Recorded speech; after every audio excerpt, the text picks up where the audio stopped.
પાટણમાં ખાડાથી વૃદ્ધના મોતને લઈને રાજકારણ ગરમાયું છે। કોંગ્રેસ ધારાસભ્ય કિરીટ પટેલે આકરા પ્રહાર કર્યા। નગરપાલિકાની ઘોર બેદરકારીના કારણે વૃદ્ધનો જીવ ગયો તેવો આક્ષેપ કિરીટ પટેલે કર્યો। તો ઘરના મોભીનું મોત થતા પરિવારને વળતર ચૂકવવા માંગ કરી નરેન્દ્રભાઈ પંચાલને માથાના ભાગે ઈજા થતા તેમનું મોત થયું હતું। આજે નગરપાલિકાની ઘોર બેદરકારીને લીધે આ એક વડીલનું મૃત્યુ થયું છે। આની અંદર સ્પષ્ટ નગરપાલિકાની બેદરકારી છે।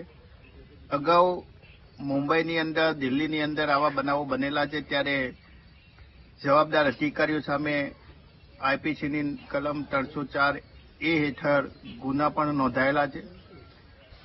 મુખ્યમંત્રી એ સંવેદનશીલ છે।